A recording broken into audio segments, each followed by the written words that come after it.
Hello friends, now we are starting with the second part of the second schedule. This second part is applicable to CA in general. If you compare in a first schedule, the second part was related to CA in service.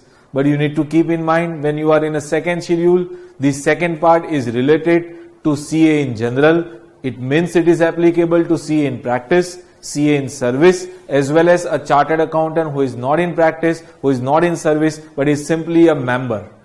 Now, there are 4 clauses in this particular second part. Clause 1, which is really important, and this clause 1 is talking about 3 things. If you are making a violation of the act, if you are making a violation of the regulation, or if you are making violation of the guidelines, in that particular case, this clause 1, part 2, second schedule would become applicable. Now, if you are making violation of the act means Chartered Accountant Act 1949. Regulations, Chartered Accountant Regulations 1988 and Council's General Guidelines 2008. Either violation, in that case, we can apply Clause 1, Part 2, second schedule. I want to convey this would become applicable in 3 situations. Number 1, when there is a violation of guidelines. Our further discussion would be for the guidelines only. There are certain guidelines given in Council's General Guidelines 2008. As and when a chartered accountant is making violation of guidelines, this clause would become applicable. Second, it would become applicable if there is a violation of regulation. And third, it would become applicable in a situation when you are not in a position to apply any particular clause, you can apply this particular clause. So I can say, if I correlate with the taxation, it can be said as income from other sources. I can say it would become applicable when you are not in a position to apply any specific clause, you can apply this particular clause. So this would become applicable in 3 situations. Number 1, that is a violation of act. Number 2, when there is a violation of regulation. And number 3, when there is no specific clause. So my further discussion, again, I would bifurcate in this 3 part only. First of all, I want to start with Council's General Guidelines 2008. There are certain guidelines issued and these guidelines must be followed. Out of which the guidelines number 1 is asking a CA in practice to maintain bare minimum cash book and ledger. In some way, it is matching with Section 44AA of Income Tax Act. But that Section 44AA of Income Tax Act is applicable to all professionals and that would become applicable only in a situation when you are subject to 44AB. Whereas this Council General Guidelines is applicable to a CA in practice only, number 1. And number 2, it would become applicable to CA in practice irrespective of the turnover. So here we need to keep in mind a CA in practice need to maintain bare minimum cash book and ledger irrespective of the turnover. Now there are few practicals related with this. Practical number 1. A chartered accountant did not maintain books of account for his professional earning on the ground his income is less than the limit prescribed under Section 44AA of Income Tax Act 1961. This is what the difference I said. In fact, 44AA is applicable to all professionals, whereas this guideline would become applicable to CA in practice, and 44AA is always subject to 44AB, whereas here it would become applicable irrespective of the turnover. So being a CA in practice, I would have to maintain compulsorily cash book and ledger, and if I am not maintaining, ultimately I am making violation of Council General Guidelines, and violation of Council General Guidelines would result into violation of Clause 1, Part 2, second schedule. Again you remember, Clause 1, Part 2, second schedule. You know it very well. Clauses we are always writing in numerics. Part 1, 2, 3, 4 is there in Roman number, and first schedule, second schedule we are always writing in words. Moreover, these questions and whatever theory we are discussing is being made available to all students in a soft form. So as and when you are watching this video lectures, you would be available with all these questions with you in a soft form. So you can parallelly refer the question as well as you can parallelly refer the answers. If we move to the second question, but before that I want to convey in a current question, as he has not maintained cash book and ledger, and that's why he would be subject to Clause 1, Part 2, second schedule. Moving to the next question. C.A. Elegant is in practice for 2 years and runs his proprietorship firm in the name of Elegant and Company. He maintains notes in his mobile in which he writes the fees received from various clients. Based on his record, he prepares and files his income tax return. Now this is being very recent question. It was being made available in the recent RTP. It's not being asked yet in the ICAS examination. But recent RTP questions they always ask in the examination. Any question, the birthplace would be RTP. RTP to exam. Exam to suggested answer and suggested answer to PM. So studying simply PM will not be enough for you. Reason, PM answers are those answers which are already being covered within suggested, past suggested. Any new question you will find out always in RTP, and I have recently seen that they are simply asking direct questions from RTP, past RTPs. So any questions, the birthplace would be RTP, and we can't ignore the questions out of RTP. Here this particular question, whatever fees he was receiving, he was simply writing the details of the same in the mobile. We know that this is the era of mobile, but that cannot be used everywhere. And what is a professional requirement? The Council General Guidelines is asking us to maintain bare minimum cash book and ledger, which is not being maintained in the current case, and that's why clearly it would be treated as violation of clause 1. Part 2, second schedule, because it's a violation of Council's General Guidelines. Now moving to the next guideline. Next guideline is asking a CA in practice that don't accept the audit assignment where relative is having a substantial interest. If you can remember that clause 4, part 1, second schedule. Within that clause 4 it was written where myself, my partner or my firm is having substantial interest, we can't give expression of opinion. But here it is a matter related with the relative. It is differing from clause 4. Clause 4 is saying where myself, partner or the firm is having substantial interest, we can't give the expression of opinion. Whereas in this particular guideline it is being mentioned that here if a relative is having substantial interest, you can't give expression of opinion. Now what is the definition of relative? We need to consider the definition which is given within AS 18. And according to AS 18, within the definition of relative, we have father, mother, brother, sister, son, daughter and spouse. These 7 relatives would be a part of relatives definition for Council General Guidelines number 2 purpose. Now, how it differs from Companies Act? In a Companies Act section 141, bracket 3 is related with the disqualification, where clause F is saying where relative is a director or key managerial personnel, a person cannot be appointed as an auditor. So there is a difference. Section 141, bracket 3, bracket F is saying where relative is a director or key managerial personnel, we can't be appointed as an auditor. Against which Council General Guidelines is saying where relative is having substantial interest, you cannot be appointed as an auditor. What are the differences? Other differences.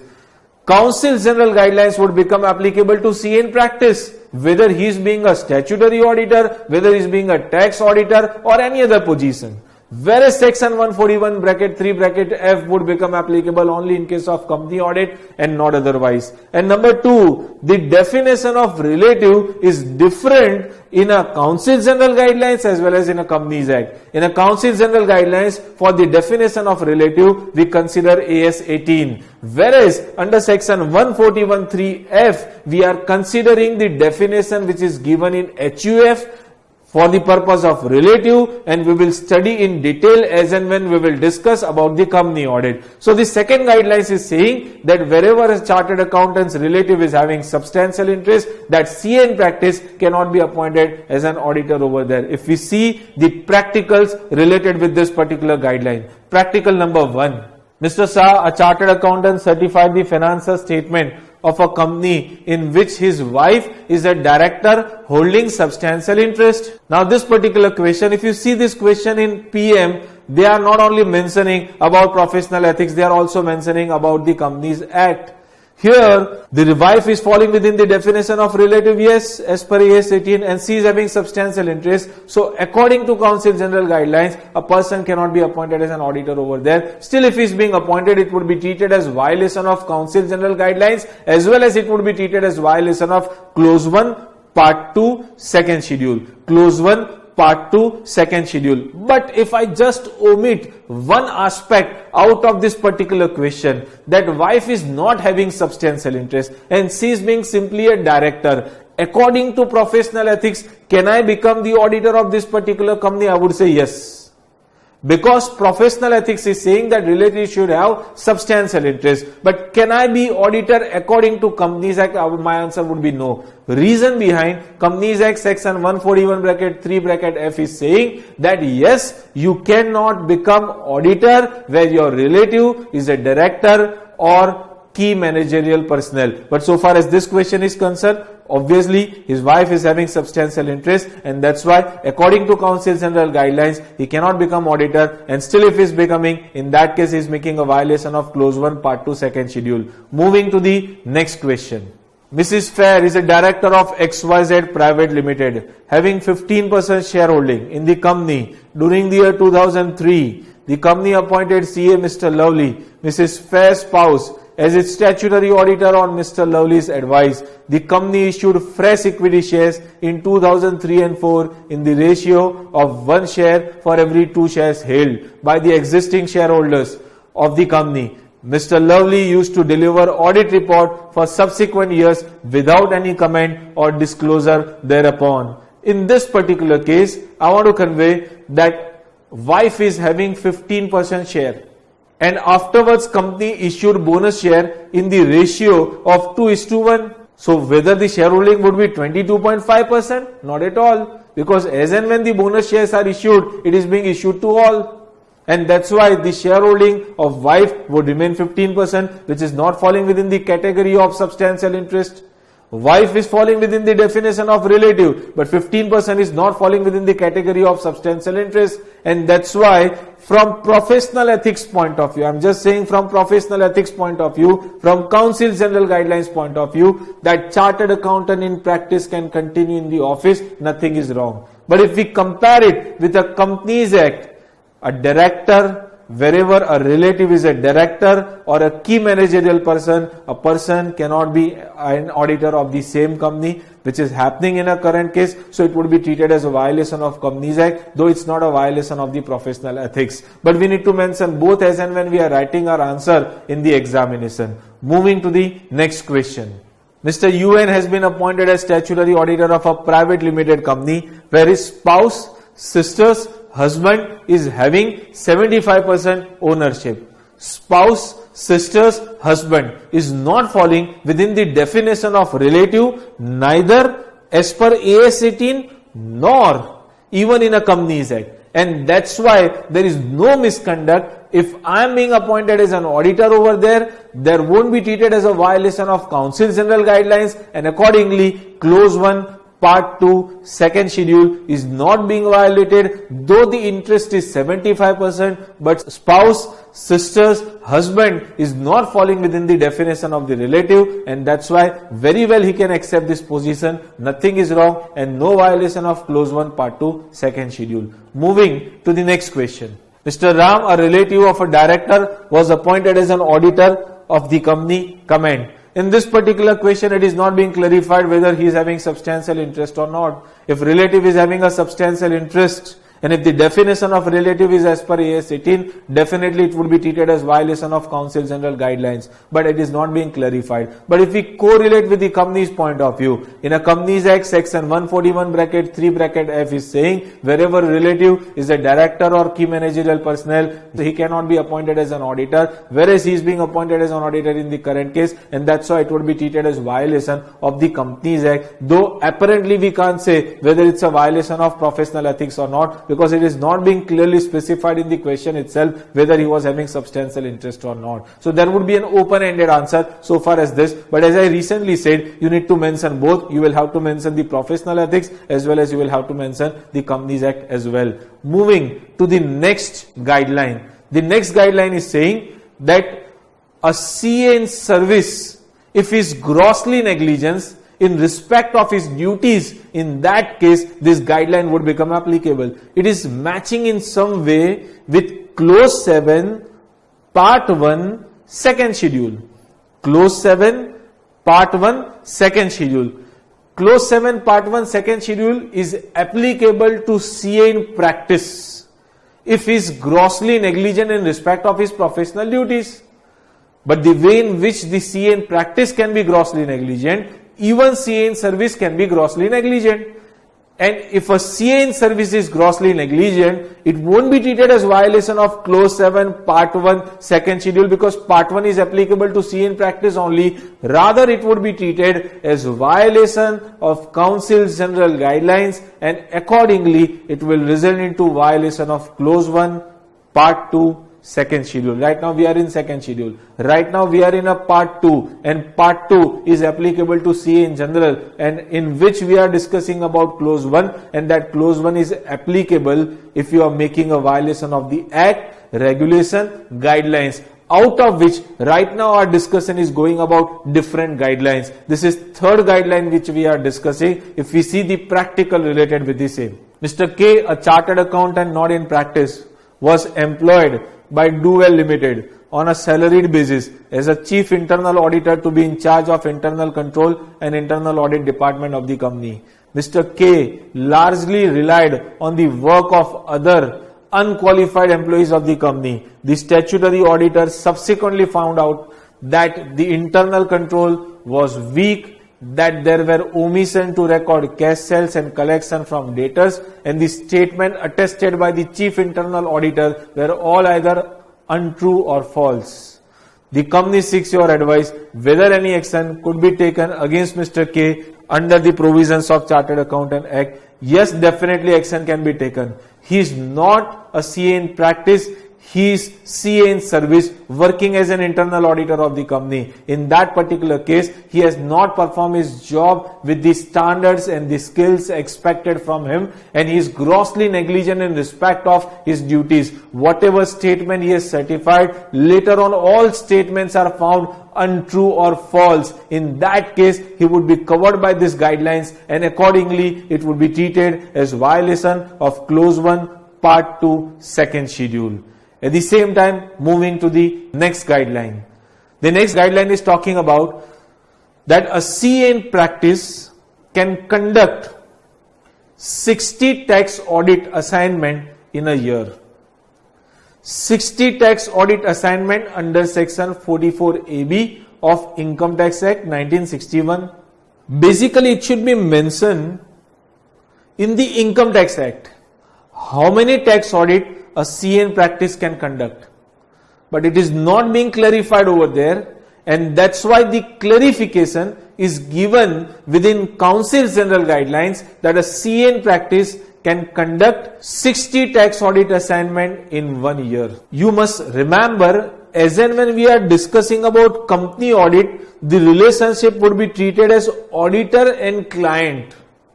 But when you talk about tax audit, the relationship would be treated as auditor and assessee.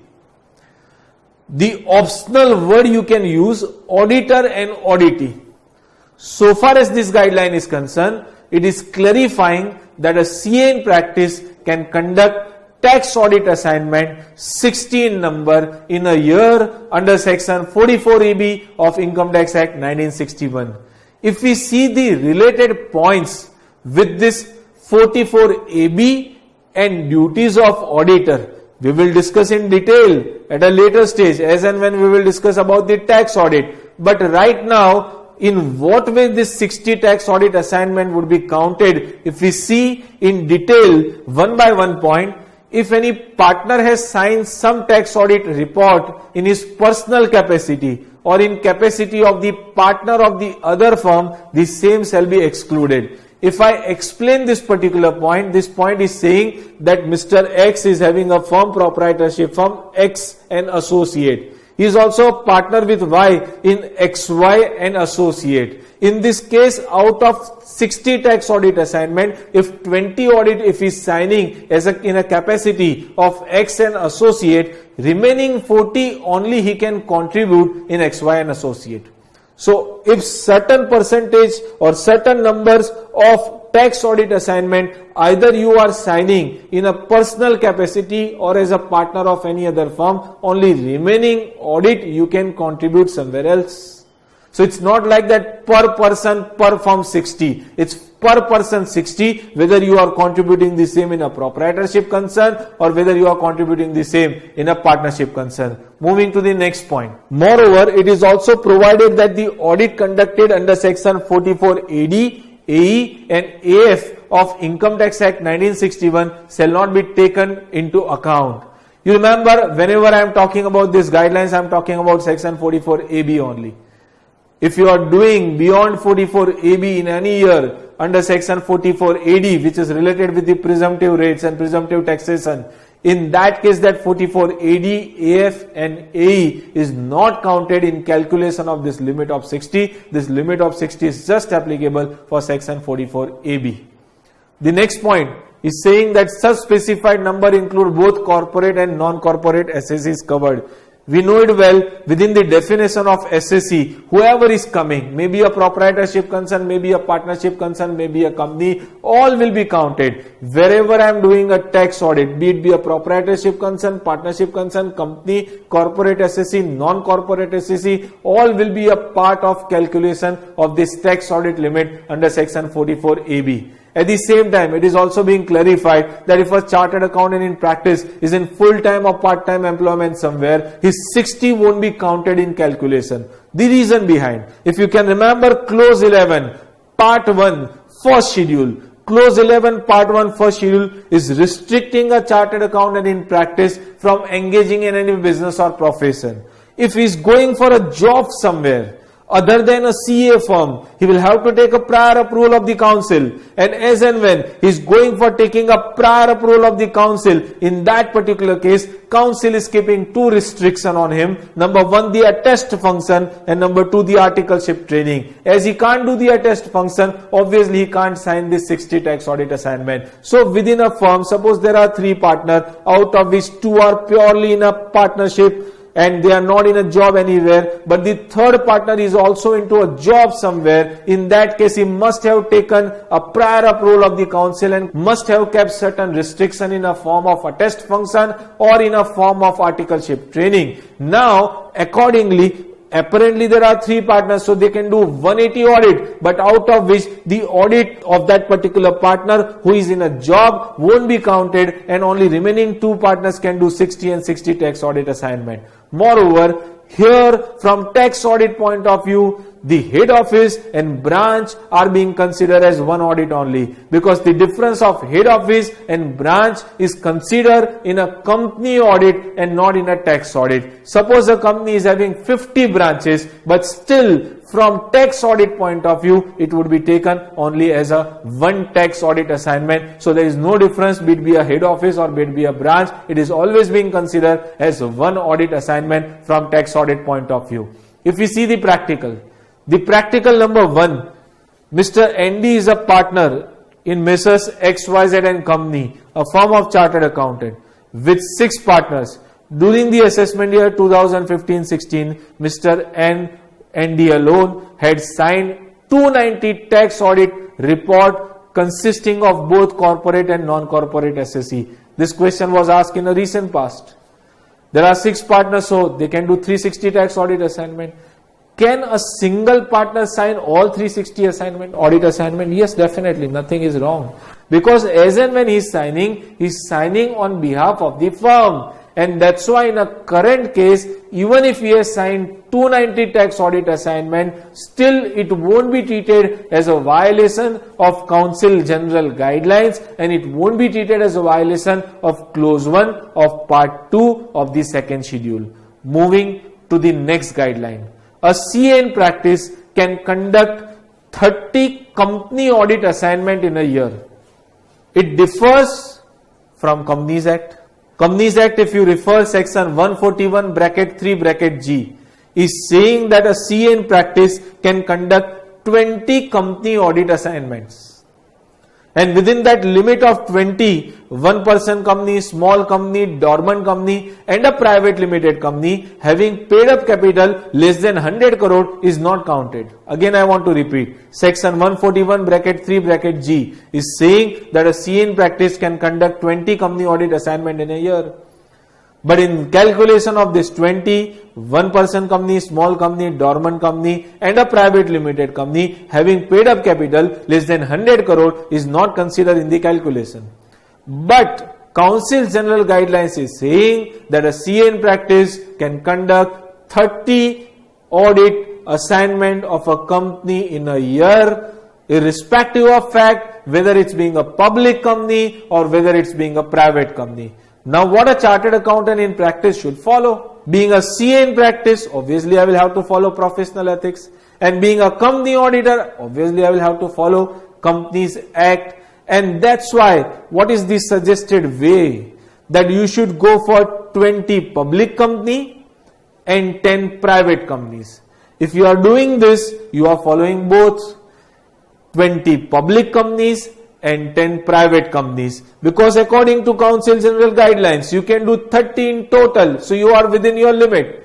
And according to Companies Act you can go for 20 public company and beyond which you can go for 10 private companies provided the paid up capital is less than 100 crore. So if you are doing in this way, in total you are following the formalities of both Companies Act as well as Council's General Guideline. Moreover, if we discuss about this particular Council General Guideline, if any partner has signed some company audit report in his personal capacity or in a capacity of the partner of the other firm, same shall be excluded. The point is similar to the tax audit, that if I am contributing here 10 company audit assignment in a proprietorship concern, remaining 20 I can contribute if I am being a partner somewhere. It's not like per person per firm 30, it's per person 30 wherever he is contributing. So in my personal capacity, suppose I am doing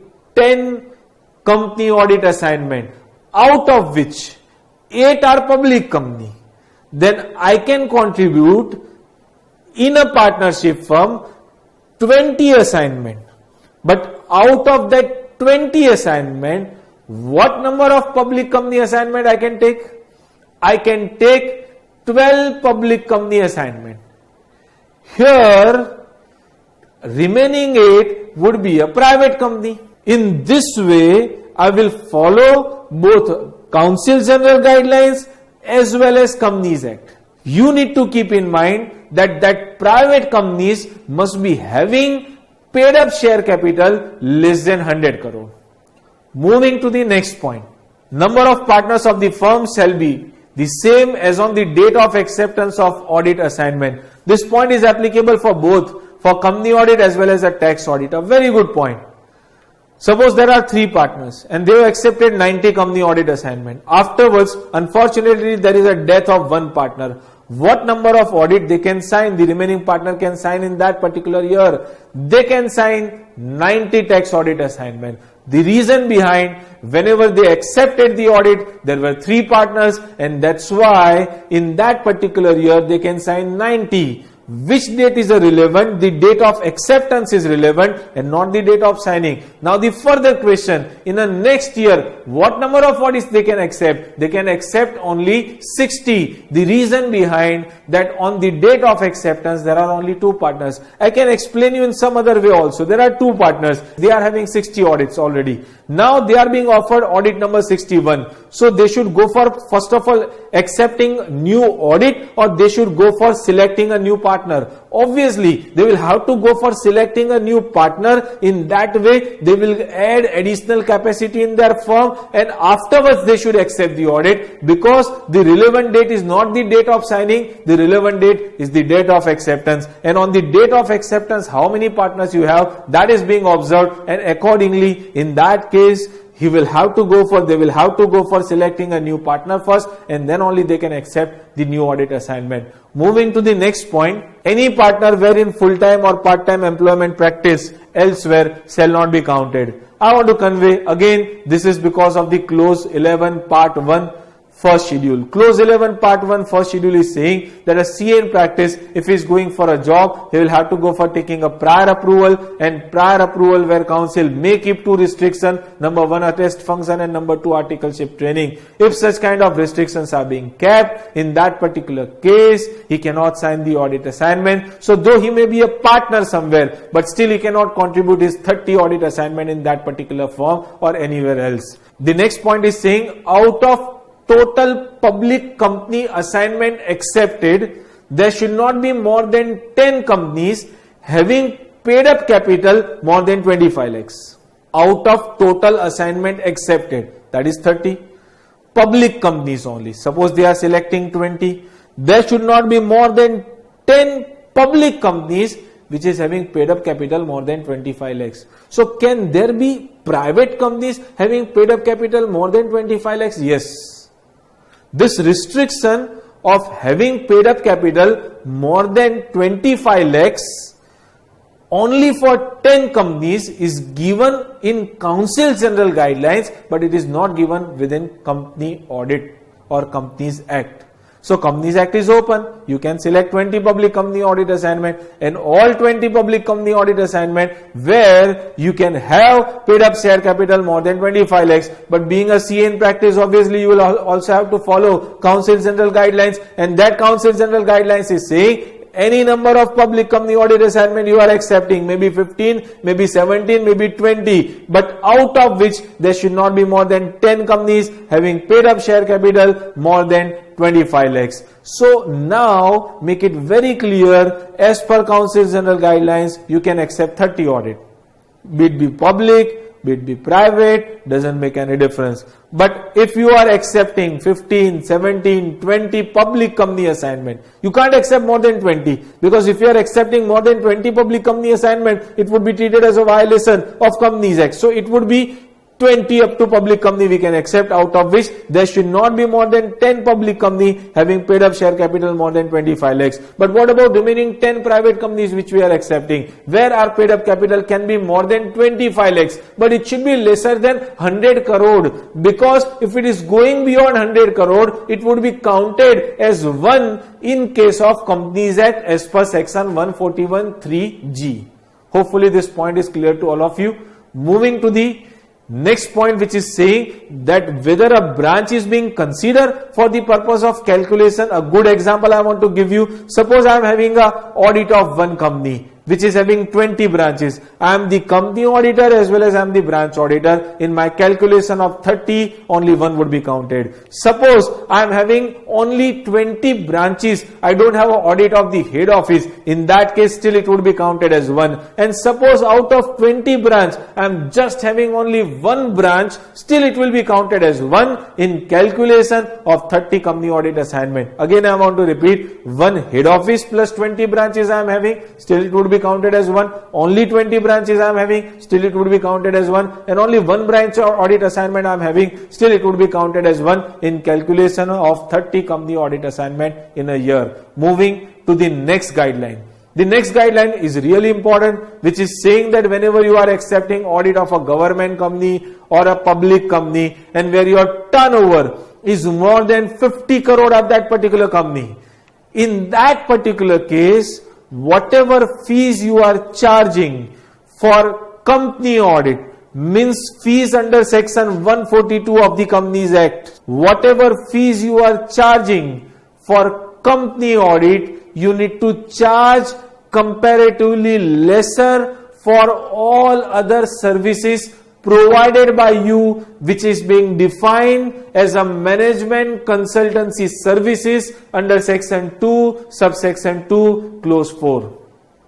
I want to repeat. It should be a company, a public company, a government company where turnover is more than 50 crore, then only it would become applicable. Where your audit fees should be lesser than the fees which you are charging for the other services which are being defined as a management consultancy services under section 2, subsection 2, clause 4. Now it is quite possible that a chartered accountant firm is having a name XYZ and company, and they have also created another company or another firm, and other services are being provided by that other firm or other company where the partner or a proprietor or their relative is having substantial interest. So it is indirectly the same firm is providing the services. Even indirectly, you cannot charge higher fees than the fees which you are charging for company audit assignment. So it is being clarified that directly or indirectly, whatever you are charging for company audit, you will have to charge comparatively lesser for other services. And that other services we will discuss later, which is being defined as management consultancy services, very popular under section 2 subsection 2 clause 4. The summary of this particular guideline is saying you are being appointed as an auditor either of a public company or a government company where your turnover of that particular company is more than 50 crore. Whatever you are charging for company audit under section 142, you will have to charge comparatively lesser, directly or indirectly, for all services which are being defined under section 224 under the head of management consultancy services. Suppose under the head of management consultancy services, I am giving three services X, Y and Z, and my company audit fee is 10 lakh rupees. You need to keep in mind the total fees for X, Y, Z should be lesser than 10 lakhs. It's not like that X fee should be lesser than 10 lakhs, Y's fee should be lesser than 10 lakhs and Z fee is lesser than 10 lakhs and combine of X, Y, Z is going beyond 10 lakhs. It's not acceptable. The total of all services what I am providing should be lesser than the company audit fees. If we see the practical related with the same. A is the auditor of Z Limited, which has a turnover of 200 crore. The audit fee for the year is fixed 50 lakhs. During the year, company offer Mr. A an assignment of management consultancy within the meaning of section 2 subsection 2 clause 4 of the Act for remuneration of 1 crore. A seeks your advice on accepting the assignment. I can say this is being a public company, plus turnover is more than 50 crore. And the fees which is being offered for other services under section 224 is more than the company audit fees, and that's why he should deny this audit. Still, if he is accepting, it would be treated as violation of Council General Guidelines, and violation of Council General Guidelines would result into a violation of clause 1 part 2 second schedule. You know it very well. Right now we are in a second schedule in which we are in a part 2 which is applicable to CA in general, and in which we are in clause 1 which is talking about if you are making a violation of the act, regulation or guidelines, and in which we are right now discussing about the guidelines. So in this particular case, he should deny this particular audit. If he is accepting this particular audit, it would be treated as violation of clause 1 part 2 second schedule. Moving to the next guideline, which is saying that whenever you are accepting any audit assignment, we learn under clause 8 part 1 first schedule, we are making communication with the previous auditor in writing. During our communication, he is saying that my undisputed audit fees not being paid to me, then I am bound not to accept the assignment of this year. If I accept, it won't be treated as a violation of clause 8, because clause 8 is simply saying you should make a communication. That's what I did. After making communication, the outcome of the communication that he is demonstrating his oppose that don't accept this particular audit because his undisputed audit fees not being paid. What is undisputed? Previously I said, again I am repeating, which is written on the debit side of the P&L account, credit on liability side of the balance sheet, and which is being signed by both auditor and auditee. In that case, it would be treated as undisputed audit fees. If this undisputed audit fees not being paid to the previous auditor, still a person is accepting the audit, it would be treated as a violation of the guidelines. But there is one exception. An exception is an exception of sick unit.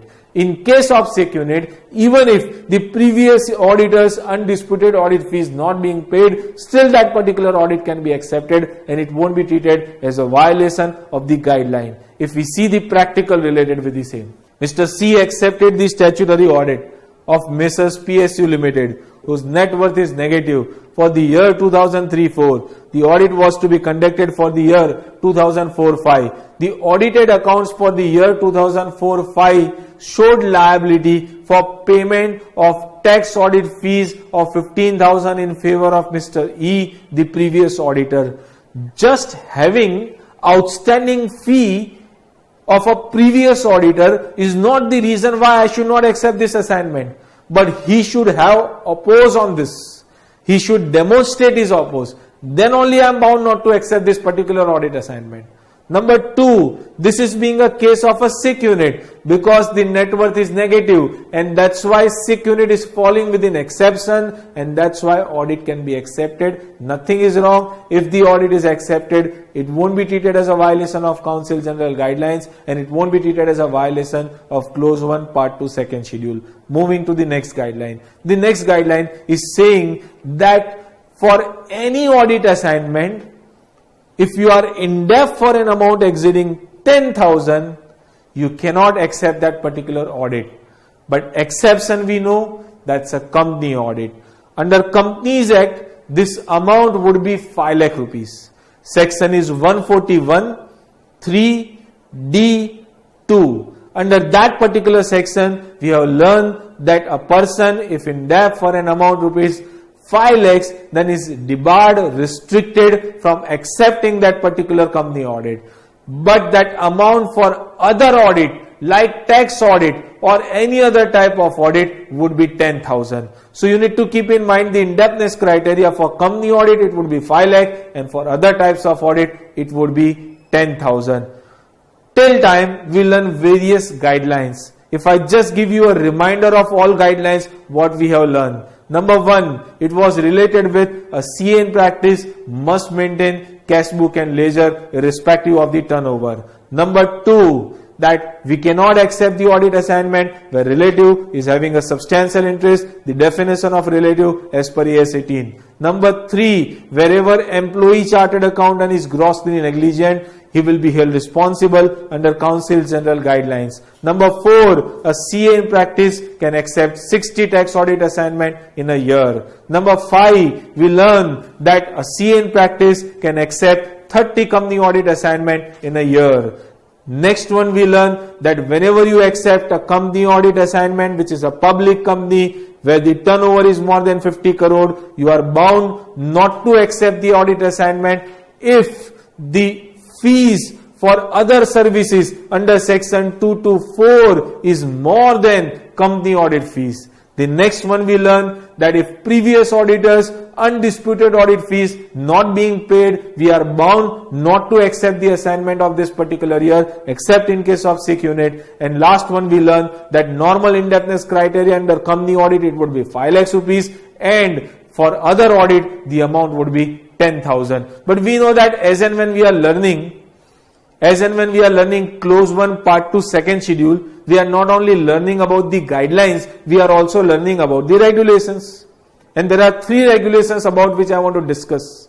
And violation of this regulation will also result into a violation of Clause 1 Part 2 Second Schedule. Reason that Clause 1 Part 2 Second Schedule is saying that if you make a violation of the Act, regulation or guidelines, this clause will become applicable. Out of which the first regulation which I want to discuss is Regulation 43, which is related with the engagement of article clerk. You remember all regulations would be related with the article clerk, out of which 43 is related with the engagement of the article clerk. If a chartered accountant is doing something wrong while engaging any particular article clerk, at that particular time he would be subject to Regulation 43 and subject to Clause 1 Part 2 Second Schedule. If we see the practical related with the same, a chartered accountant in practice who was entitled to take not more than 5 article clerk had already taken 5 such article clerks,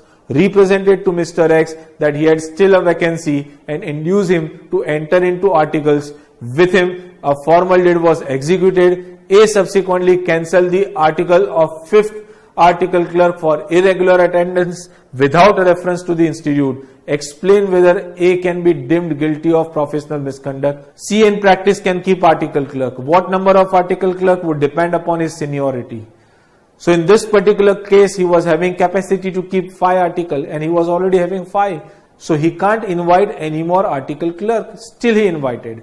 And afterwards, he removed one of the previous article clerk just by saying you are very irregular in attendance. And that too without intimating ICAI. In that particular case, he is making a violation of Regulation 43, which is related with the engagement of article clerk, and ultimately he is making violation of Clause 1, Part 2, second schedule. Clause 1, Part 2, second schedule. Moving to the next regulation.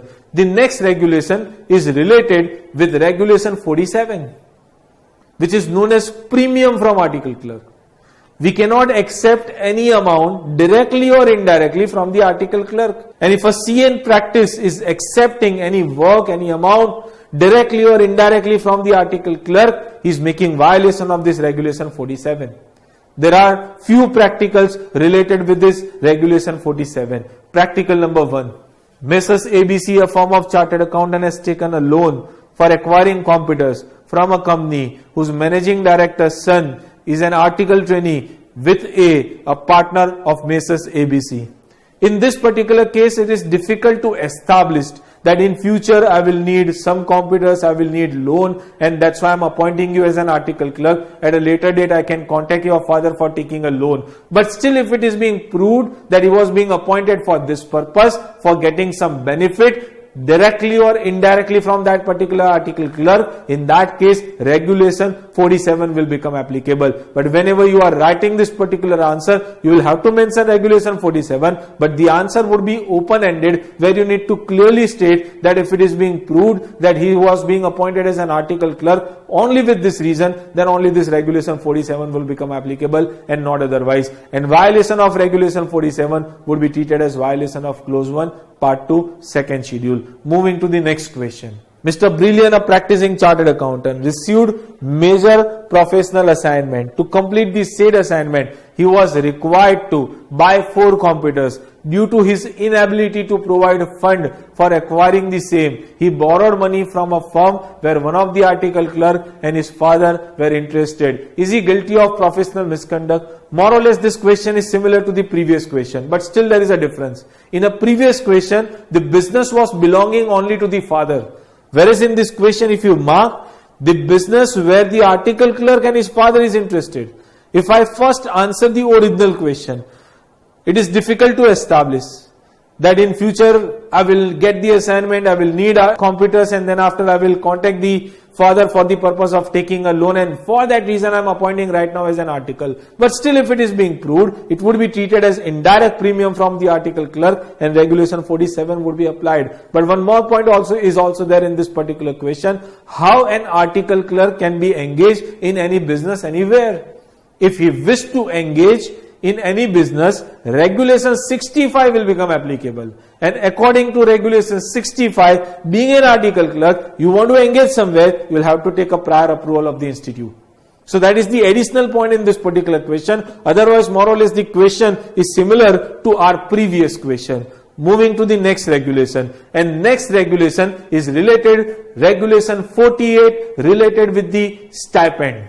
If the chartered accountant in practice not paying stipend regularly or as per the standard of ICAI, in that particular case, Regulation 48 will become applicable. If we see the practicals related with the same. While taking Mr. UN as his article clerk, Mr. R, a practicing chartered accountant, proposed that the stipend as per regulation will be paid once a year, calculated on the monthly rates prescribed by ICAI, to which Mr. UN also agreed. Stipend must be paid monthly, and if monthly stipend is not being paid to the article clerk, it would be treated as a violation of Regulation 48, and regulations we are learning under Clause 1, Part 2, second schedule, and that's why in a current case it would be treated as a clear violation of Clause 1, Part 2, second schedule. Moving to the next practical.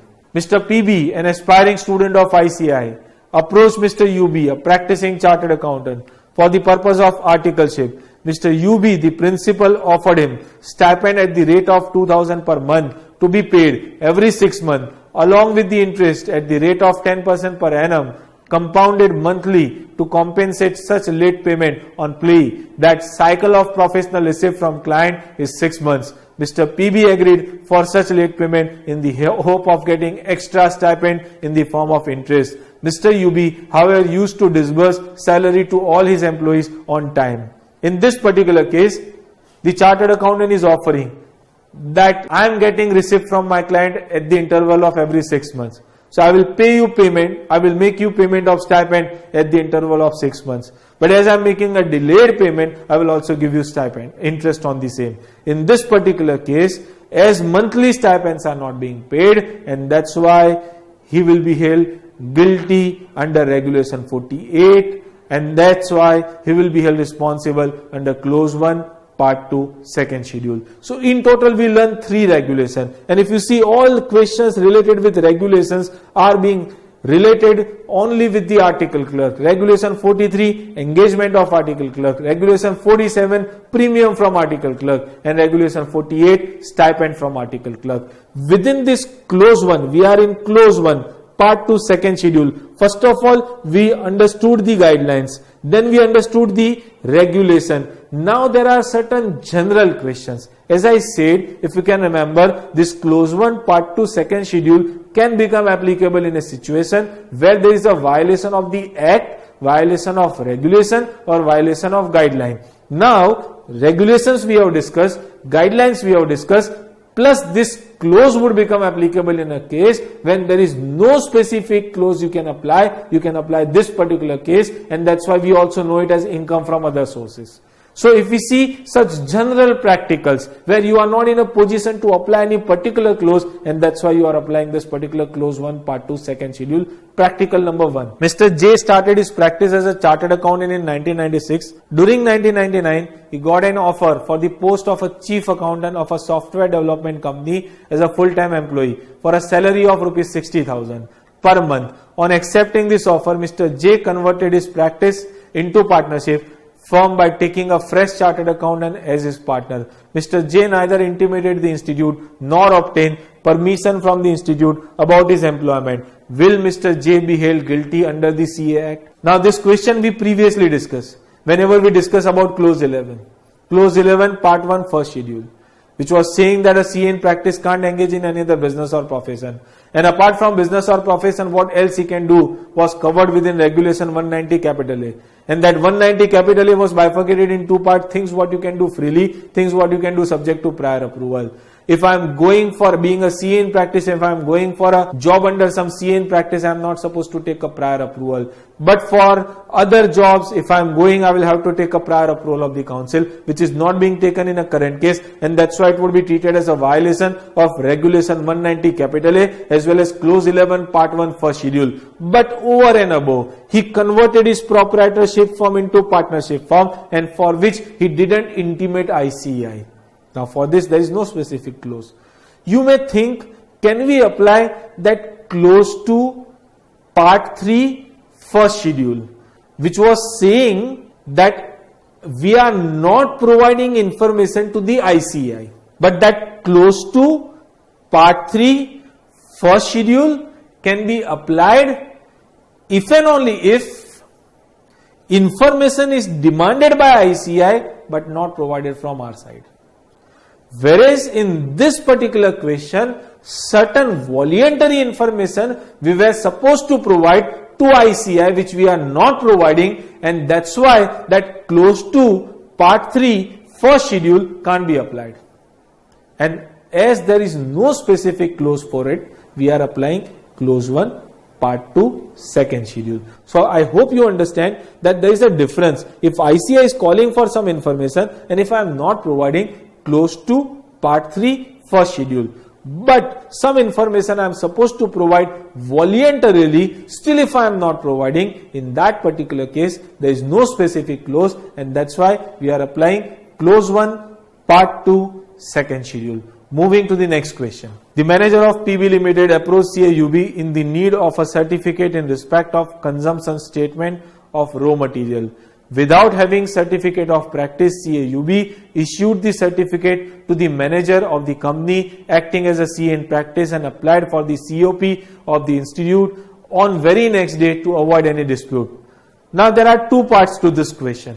This kind of question we had earlier. If I am not having COP, still if I am saying to someone that I am having COP, in that particular case, we can apply clause 3, part 3, first schedule, which was saying you are providing wrong particulars to the outsiders.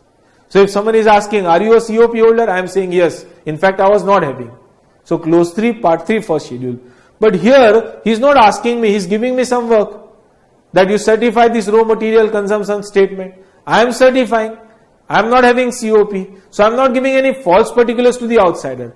But without having COP, still I am doing attestation work, still I am doing signing work. In that case, there is no specific clause. And as there is no specific clause, we are applying clause 1, part 2, second schedule. Clause 1, part 2, second schedule would become applicable and he would be held guilty under this particular clause.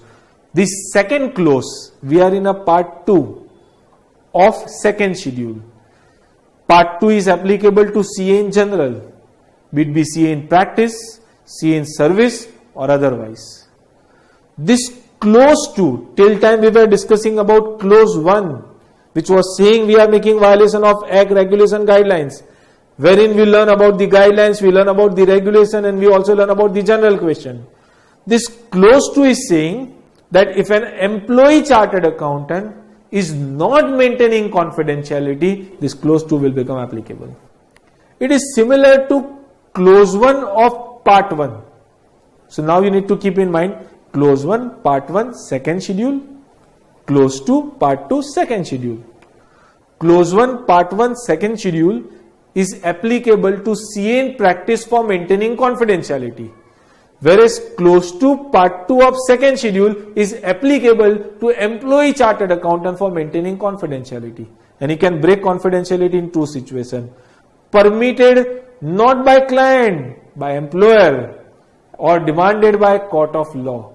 In a clause 1, part 1 of second schedule, where it was applicable to CA in practice, the exception was when permitted by client or demanded by court of law, whereas here permitted by employer or court of law. There is no specific question related with this particular clause, but we can say clause 2 is expecting from employee chartered accountant to maintain the confidentiality. Clause 3, which is discussing about we are providing false particulars to the ICAI. If you can remember part 3 of first schedule, wherein we had 3 clauses. Part 3, first schedule, applicable to CA in general. Clause 1 was not being a fellow, style himself as fellow. Second, not giving information to ICAI. And third, giving false particulars to the outsiders. Can't we give false particulars to ICAI? Yes. And if we are giving any false particulars to ICAI, it will fall in clause 3 of part 2 of the second schedule. So clause 3, part 2, second schedule, if we are providing any false particulars to the ICAI, if we see the practical related with the same. A chartered accountant in practice had confirmed in the application made by his article clerk to the council for permission to study that normal working hours of his office were 11 a.m. to 6 p.m. and the hours during which the article clerk was required to attend college classes were 7 a.m. to 9:30 a.m. On inquiry from principal of college, it was ascertained that the article clerk used to attend classes from 10 a.m. to 1:55 p.m. The chartered accountant pleaded ignorance about the article clerk attending the college classes during office hours. Will the chartered accountant be held guilty of professional misconduct? Yes, he would be held responsible. He wrote to the ICAI that 11 to 5 or 11 to 6 is available with me in my office and doing the work of articleship. But in fact, he was going regularly to the college. So the chartered accountant in practice in this application provided false particulars to the ICAI, and that's why clause 3, part 2 of the second schedule would become applicable and he would be covered under this particular clause. Moving to the next practical. PB & Company, a firm of chartered accountant, included the name of P as a partner while filing an application for empanelment as auditor for public sector bank branches. It was subsequently noticed that on the date of application, P was not a partner with PB and Company. Here, empanelment for a bank, that indicate as if this information is given to the outsiders. But wherever this question we find in PM, it is being mentioned that panel is being maintained by ICI. This work many a time is done by ICI. They are maintaining panel of auditor on behalf of a bank.